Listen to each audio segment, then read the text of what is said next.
సుఖదేవ్ మంచం మీద కూర్చున్నాడు. న్యూస్ పేపర్తో విసురుకుంటూ ఉంటాడు. ఇంటి లోపల గాలి మరింత వేడిగా అనిపిస్తుంది. అప్పుడే యోగేష్ ఇంకా విపుల్ ఇంటి లోపలికి వస్తారు. రండి విపుల్, యోగేష్, మీరిద్దరూ ఈ ఎండకి విసిగిపోయి వచ్చారు కదా. ఊర్లో వాళ్ళందరి పరిస్థితి ఇలాగే ఉంది. అందరూ వేడితో తమ తమ ఇళ్లలో తప్పించిపోతున్నారు. వాళ్ళిద్దరూ సుఖదేవ్ దగ్గర కూర్చుంటారు. పేపర్ విసిరితే వచ్చిన గాలితో కాస్త ప్రశాంతతను పొందుతారు. అవును సుఖదేవ్ గారు, మన ఇంటి పైకప్పు నిప్పులు కక్కుతుంది. మట్టి గోడలు కాలిపోతున్నాయి. మన దగ్గర ఇంకేదైనా చోటుందా గ్రామస్తులందరూ కాసేపు విశ్రాంతి తీసుకోవడానికి? ఊర్లో ఎటువంటి పక్కా ఇల్లు కూడా లేదు ఈ వేడి నుండి తప్పించుకోవడానికి. ఒక సర్పంచునయ్యుండి నేను మీ అందరికీ ఎలా సాయం చెయ్యాలో నాకసలేం అర్థం కావడం లేదు. నేను విన్నాను, ఊరి వెనుక ఏదైతే ఒక పెద్ద కొండ ఉందో అక్కడ కొన్నేళ్ల వరకు చల్లని గాలులు వీచేవట. మనం అక్కడికి వెళ్ళేదైనా నీడ ఉన్న ప్రదేశాన్ని వెతకలేమా? ఆ దారి చాలా పురాతనమైనది, కఠినమైనది. అక్కడికి ఎవ్వరూ వెళ్లరు. కానీ ఒకవేళ నీ దగ్గర ఏ దారి లేకపోతే నువ్వొకసారి వెళ్ళి చూడొచ్చు. అక్కడ ఏదైనా పెద్ద గుహ లేదా నీడ ఉంటుందేమో. విపుల్ ఇంకా యోగేష్ ఒకరివైపు ఒకరు నమ్మకంతో చూసుకుంటూ ఉంటారు. ఆ తర్వాత వాళ్ళిద్దరూ లేచి నిలబడి అక్కడ్నుంచి బయలుదేరతారు. యోగేష్ ఇంకా విపుల్ చల్లని గాలి కోసం వెతుకుతూ ఊరి బయట ఉన్న ప్రదేశంలో నడుచుకుంటూ వెళ్తారు. కొంతసేపటి తరువాత ఇద్దరూ ఆగిపోతారు. దూరంగా ఒక ఎత్తైన కొండను చూస్తారు. విపుల్, మనం చాలా దూరం వచ్చేశాం. ఇక్కడ కేవలం రాళ్లే ఉన్నాయి. నా ఉద్దేశం ప్రకారం ఈ బంజరు కొండ మీద చల్లని చోటైతే దొరకదేమో. పద తిరిగి వెళ్దాం. కాస్త ముందుకు వెళ్దాం యోగేష్. చూడు, ఆ మలుపు దగ్గర చాలా విచిత్రమైన చల్లని గాలి వస్తోంది. నీకు కూడా ఏదైనా సువాసన వస్తుందా? ఈ సువాసన బాగా తెలిసినదిలా ఉంది. ఇది నిమ్మకాయ వాసన కదా? ఈ బంజరు కొండ మీద నిమ్మకాయ వాసన ఎక్కడ్నుంచి వస్తుంది? పద ఆ పెద్ద మలుపు దగ్గరికి వెళ్ళి చూద్దాము. అక్కడ్నుంచి ఈ గాలి వస్తోంది. యోగేష్ తనకి అనుభూతి చేసే ప్రయత్నం చేస్తాడు. ఆశ్చర్యకరమైన విషయమేంటంటే తనకి కూడా అది అనుభూతి కలుగుతుంది. ఇద్దరూ కొండవైపుకి ముందుకు వెళ్తూ ఉంటారు. ఎప్పుడైతే వాళ్ళు ముందుకు వెళ్తారో అక్కడి వేడి నెమ్మది నెమ్మదిగా తగ్గుతూ ఉంటుంది. ఎప్పుడైతే యోగేష్ ఇంకా విపుల్ కొండ మీదకు ఎక్కుతారో వాళ్ల కళ్ళు ఆశ్చర్యంతో పెద్దవవుతాయి. వాళ్ళు గడ్డి మధ్యలో ఒక పెద్ద నిమ్మకాయను చూస్తారు. అది 2 అంతస్తుల ఇల్లంత పెద్దదిగా ఉంటుంది. ఆ విశాలమైన నిమ్మకాయకి తలుపులు ఇంకా కిటికీలు కూడా ఉంటాయి. ఇద్దరికీ అర్థం కాదు అసలు వాళ్ళు ఏం చూస్తున్నారు అని. భలే, ఇది నిజంగానే ఒక నిమ్మకాయ ఇల్లు. చూడు, దీనికి కిటికీలు, తలుపు కూడా ఉంది. పైగా దీని చుట్టుపక్కల గాలి చాలా చల్లగా ఉంది. కానీ ఈ విచిత్రమైన విశాలమైన ఇంట్లో ఎవరుంటున్నారు? మనం అక్కడికి వెళ్లాలా వద్దా? ఒక్కవేళ ఇది మాయ కాదు కదా? మాయైనా కాకపోయినా ఈ వేడిలో ఈ చోటు స్వర్గంలా అనిపిస్తోంది. దగ్గరికి వెళ్ళి చూద్దాం పద. వేడనేదే లేదిక్కడ. ఇద్దరూ కొండ మీద నుంచి కిందకు దిగుతారు. ఆ నిమ్మకాయ ఇంటి వైపుకి ముందుకు వెళ్తారు.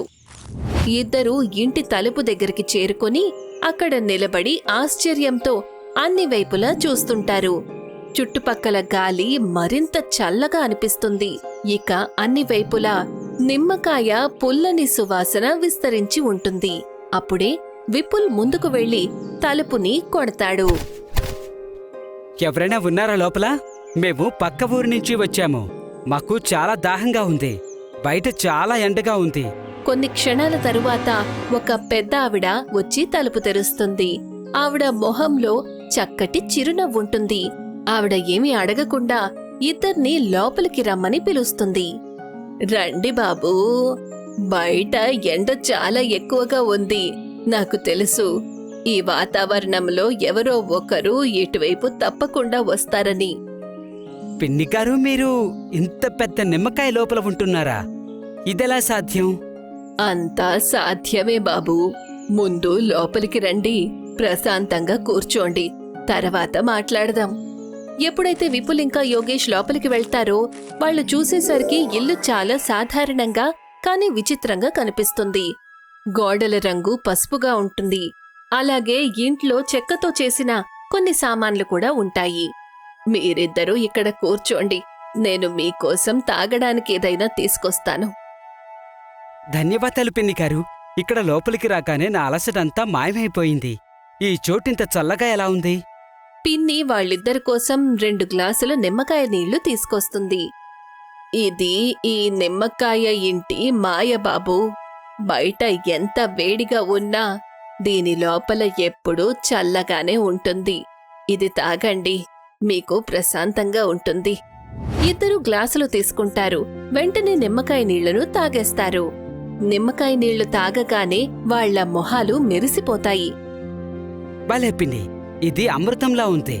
ఇందులో నిమ్మకాయ పుదీనా రుచి ఎంత తాజాగా ఉందంటే నాకనిపిస్తుంది నేనేదో మాయ ప్రపంచంలో ఉన్నాను అని. ఇది మాయా ప్రపంచం కాదు బాబూ.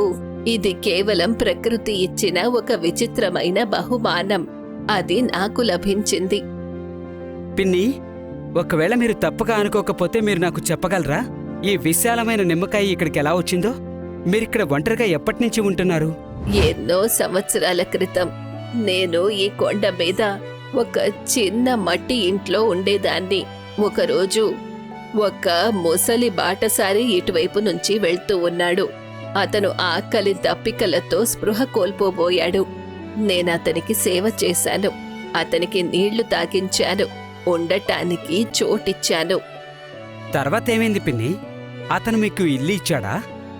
వెళ్లే ముందు అతను నాకు ఒక విచిత్రమైన మెరిసిపోయే విత్తనాన్ని ఇచ్చాడు.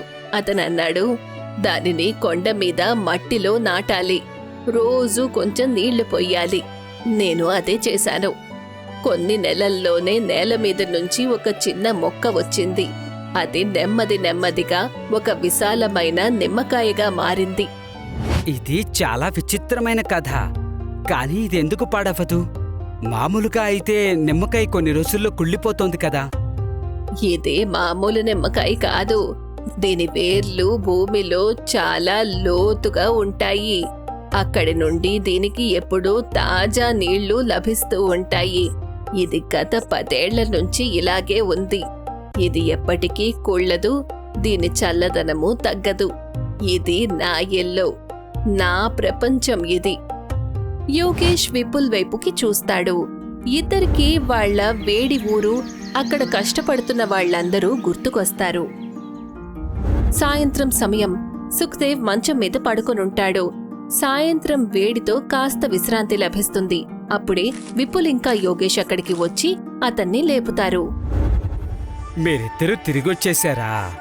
మీ ఇద్దరి మొహాల్లో అంత వెలుగెందుకుంది? సుఖదేవ్ గారు, మాకక్కడ ఒక చమత్కారం లభించింది. కొండ వెనుక ఒక చాలా పెద్ద నిమ్మకాయ ఇల్లుంది. నిమ్మకాయ ఇల్లా? మీ ఇద్దరికి ఎండవేడి వల్ల మతేవైనా పోయిందా ఏంటి? విపుల్ చెప్పేది నిజమే. ఆ విశాలమైన నిమ్మకాయ లోపల ఎంత చల్లదనం ఉందంటే మీకు అస్సలు అనిపించదు బయట ఎండగా ఉంది అని. ఒకవేళ మీరిద్దరూ చెప్పేది నిజమైతే నన్ను కూడా రేపు ఉదయం అక్కడికి తీసుకెళ్ళండి. మన ఊళ్ళో పెద్దవాళ్ళు, అనారోగ్యంతో ఉన్నవాళ్ళు కొన్ని గంటలు అక్కడ గడిపితే వాళ్ళ ప్రాణాలు కాపాడచ్చు. విపుల్ ఇంకా యోగేష్ అతని మాటకు అంగీకరిస్తారు. మరుసటి రోజు సుఖ్దేవ్, యోగేష్ ఇంకా విపుల్తో పాటు పిన్ని గారి నిమ్మకాయ ఇంటికి చేరుకుంటారు.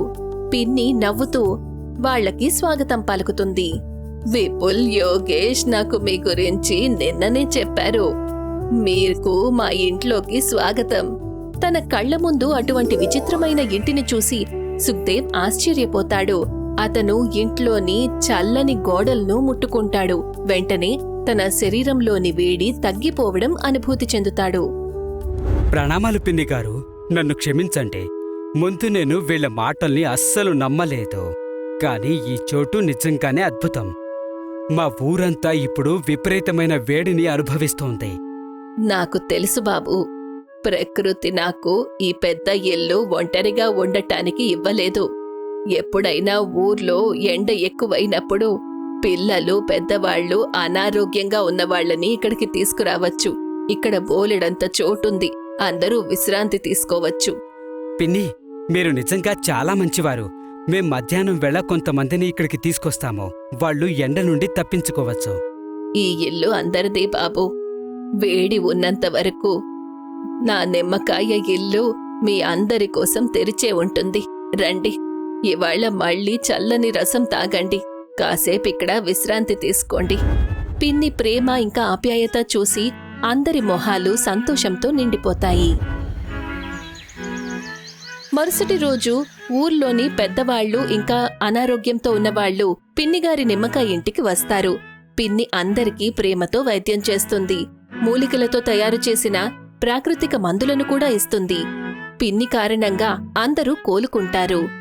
ఇక్కడితోనే మన కథ పూర్తయిపోతుంది.